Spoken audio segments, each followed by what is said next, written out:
Imu's introduction chapter is very important and gave us way more clues than we might have thought. So in this video, I'm going to show you not one, but a few theories based on the hints Oda gave us. Let's start with the most important one, Imu's power. While using his abilities in this new form, Imu summons black clouds around him. Possibly, that's what's called Maki. We already know that Imu and Luffy's powers are exact opposites, so in the same way, Luffy should have white clouds around him in his final form. A black Nika with white clouds, as described in the Harley text, suggests that the Nika fruit still has a final form, and Gear 5 is just the base form of Nika. Luffy mentioned that he feels the most free while using Gear 5, which makes sense because he's becoming the base Nika, the freest man who liberated the slaves. But no one has ever mentioned that it's his strongest form. I believe Luffy can become and will become way more powerful by learning new Nika gears the same way he learned how to maximize his original Gomu Gomu fruit. We can also predict what some of the powers of Luffy's final form might be.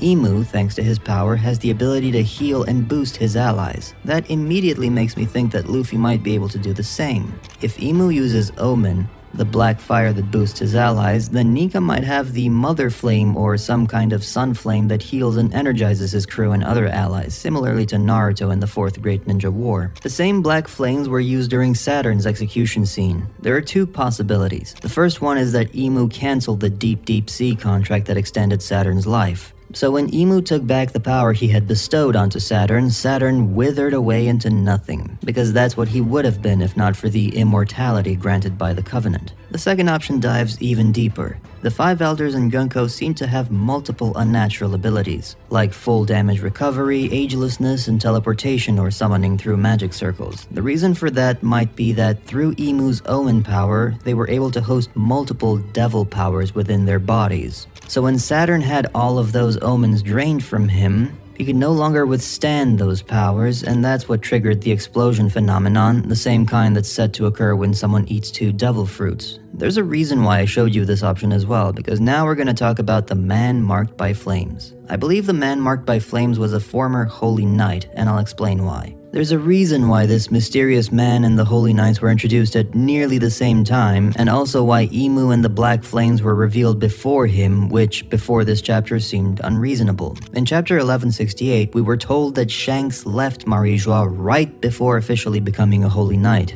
At first, it seemed like Shanks simply needed to complete a few missions and then he would become one, but that's not actually how it works. The final mission wouldn't have changed much at all. The five elders stated that only 13 people can possess the depths and abyssal covenants at one time. Since the elders themselves also have covenant-related abilities, this suggests that there are only 8 full-fledged Holy Knights at any given time. Becoming a Holy Knight isn't about completing missions, it's about filling a numbered position. If one leaves, another must take their place. This is perfectly demonstrated when Harold became a Holy Knight. Out of nowhere, the Gorosei offered him the position because he was the next choice after Shanks. This means the Gorosei were actively searching for a replacement to fill an empty seat, and once Shanks left, Harold became their next option. And this isn't the first time we've seen this kind of system in One Piece. When a Yonko is overthrown, a new Yonko is announced. The same thing happens with admirals, the Shichibukai, and even the Gorosei themselves. When Imu punished St. J. Garcia Saturn at Egghead, Figureland Garling became a member of the Gorosei within minutes. And this is where things get really interesting. When Garling became a Gorosei,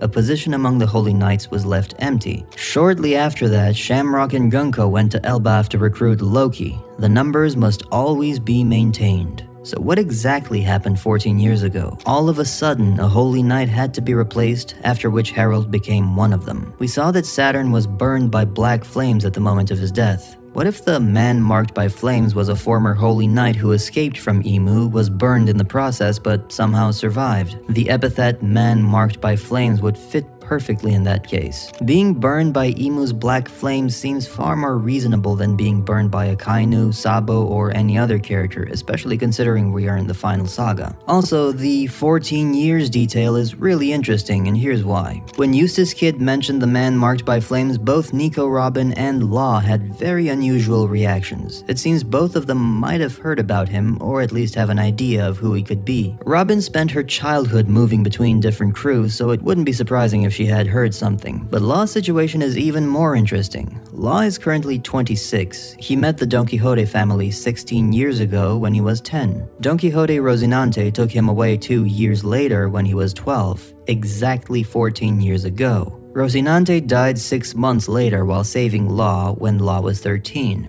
If there were internal issues within the world government at that time, it's possible that Sengoku told Corazon about them. And since Law spent those 6 months with him, maybe Corazon mentioned something about a mysterious burned man. It's also said that the Road Poneglyph that was once on Fishman Island is now in the possession of the man marked by flames. Because of that, I don't think this is a character Eiichiro Oda would introduce out of nowhere, just to suddenly join the final race for the One Piece. If someone holds a Road Poneglyph, they must be connected to a person or at least an organization, in this case most likely the world government. Even Shiryu speculated that the man marked by flames could be connected to the government. That's not a random line. The fact that Oda hinted at a connection to the world government makes me believe even more strongly that he's actually a former Holy Knight. If the idea that Holy Knights can use different abilities, similar to having multiple Devil Fruit powers, is true, then Blackbeard might not be the only character who possesses more than one Devil Fruit ability without being directly connected to Imu. Write what you think about this idea in the comments, and let's move on to another interesting theory. After seeing how Imu uses his Omen ability, creating black flames and even channeling them through a physical leg attack, I started thinking, is it possible that Imu is combining Omen with the 6 powers and even Jioken? Let's take the fight between Rob Lucci and Luffy as an example. I noticed a technique called Tobushigan. In the anime, Lucci positions his finger in a very specific way and shoots out a fireball-like projectile toward Luffy. This looks very similar to how Imu, using Omen, fires a black flame-like attack towards Roronoa Zoro. That's why I believe Imu may be infusing Tobushigan with Omen. Then there's another detail. Imu shapes his hand into an O, which closely resembles the stance Lao Ji uses when activating Jioken. This makes me think that Imu could be combining the 6 powers, Jioken, and his Omen, or Haki-like ability, all at once during that moment. If Imu is half Lunarian, it's possible he studied Lunarian abilities deeply, understanding that when the flame is on, it grants high defense, and when it's off, it grants high speed. That concept could have become the foundation for the 6 powers used by Marines and CP agents around the world. In other words, Imu may have created techniques like Skywalk, Shigan, and the rest. He could have also developed Life Return, allowing complete control over his body. This might connect to the moment we saw Imu emerge from the dark silhouette. His size had changed, suggesting the use of Life Return. Then comes Jioken, the ability that allows an older person to access and fight using their youthful prime. This could also have been established by Imu. Given his age, it's possible that he's currently using Jioken to fight in his prime form. All of this would give him a massive advantage. Instead of relying solely on the Lunarian traits, he developed himself into a jack-of-all-trades, maximizing his abilities. The one thing he never obtained was the Lunarian Flame. That could be why his Omen, or Devil Fruit ability, manifests as dark flames, essentially replacing what he lacked and turning him into something more devil-like. It would make a lot of sense for Imu to be the originator of these martial arts systems. Lacking the natural flame of a Lunarian, he found another path, studying, adapting, and evolving his abilities to become the powerful warrior we see now. Instead of normal flames, Imu has these strange circular black flames with eyes, and like everything else in One Piece, those eyes might carry some deeper meaning. Yeah, the most obvious idea is that they parallel biblical angels, but it could also be a reference to peacock tail feathers, which display multiple eye-like patterns. We already know how Eiichiro Oda often gives symbolic importance to birds throughout the One Piece story. There's another interesting connection as well. In Hindu mythology, there is a god named Kartikeya, also known as Murugan, the son of Shiva. Even the name starts with Mu, similar to Imu. Kartikeya is the commander of the Celestial Army, which mirrors how Imu rules over the Celestial Dragons, and he wields a spear-like weapon similar to Imu's polearm. Also, I don't know if you noticed, but there are 16 eyes attached to both the front and back of Imu's flame. Could these eyes allow him to see what's happening behind him? Maybe that's why Imu was able to automatically track and defend against Roronoa Zoro so easily. But the most important detail here is the number itself. 16, and it doesn't seem random. In katakana, the 2 syllables in Imu's name can also be read as 1 and 6. In Don Quixote do Flamingo's backstory, a man from the lynch mob mentions that his sons were shot 16 times simply for crossing the path of the world nobles. Later, do Flamingo uses 16 holy bullets as his final attack against Luffy. Then there's the Mother Flame weapon, which Imu ordered to be dropped on the Lucia. It consisted of 16 rays of light and annihilated the kingdom. Even Silver's Rayleigh, who knows the true history, told Luffy to ring the bell 16 times. So the question is, does this number have a deeper connection to the Celestial Dragons?